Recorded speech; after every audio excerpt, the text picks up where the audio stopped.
మొన్న Korean Kanakaraju teaser అయితే reveal చేశారు. దానికన్నా ముందు రోజు అనుకుంటా సోషల్ మీడియాలో చూసినప్పుడు సత్య గారు ఒక వీడియో కాల్ చేస్తారు. అందులో జపనీస్ వాళ్ళు మాట్లాడతారు, కొరియన్ వాళ్ళు. వాళ్ళ నుంచి సంథింగ్ ఏదో అంటారు.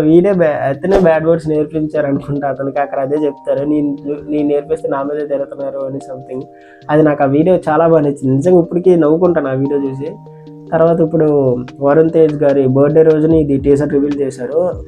టీజర్ అయితే చాలా బాగుంది. అంటే సంథింగ్ ఏదో సూపర్ న్యాచురల్ మ్యాజిక్ పవర్స్ ఒక పాట్లో ఉంటాయి అనుకుంటా. సో ఆ పాట్లో పవర్స్ అన్ని కనకరాజు, అంటే మన కనకరాజు క్యారెక్టర్ చేస్తున్న వరుణ్ తేజ్ గారికి వెళ్తాయి అనుకుంటా. ఎందుకంటే లాస్ట్లో పోలీస్ స్టేషన్లో ఫైట్ చేశారు. ఆ ఫైట్ చేసినప్పుడు తర్వాత అతను ఐస్ ఓపెన్ చేసినప్పుడు బ్లూ కలర్లో షైన్ అవుతాయి. సో అప్పుడు సత్య గారు అంటారు ఇది మన కనకరాజు గారు కాదు అనేసి. సో అప్పుడు అర్థమవుతుంది మనకి.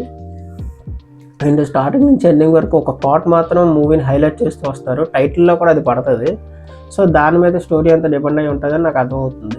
అండ్ ఈ మూవీ అంతా కొరియన్ డ్రామా అట్ సైడ్ సిరీస్లో ఉంటుంది అని నేను అనుకుంటున్నాను. ఎందుకంటే ఫైటింగ్ కూడా అక్కడే ఉంది. బట్ అతను అంటే స్వాగు అది డ్రెస్సింగ్ స్టైల్ చూస్తే మన ఇండియన్ వాడే హీరో గారు. బట్ ఆ లింగి పంచి అంతా కట్టుకొని ఉన్నారంటే సో ఇక్కడ నుంచి సగం స్టోరీ అయ్యలేక అక్కడికి వెళ్తారు అనుకుంటున్నాను. ఎందుకంటే మ్యాక్సిమం అందరూ తెలుగు వాళ్ళు.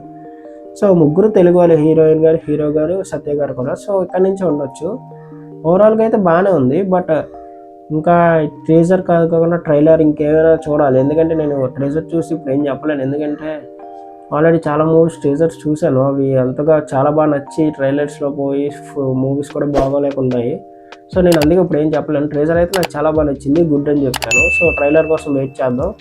అప్పటివరకు మన ఛానల్ సబ్స్క్రైబ్ చేసుకోండి, లైక్ చేయండి, షేర్ చేయండి, కామెంట్ చేయండి. ఉంటాను.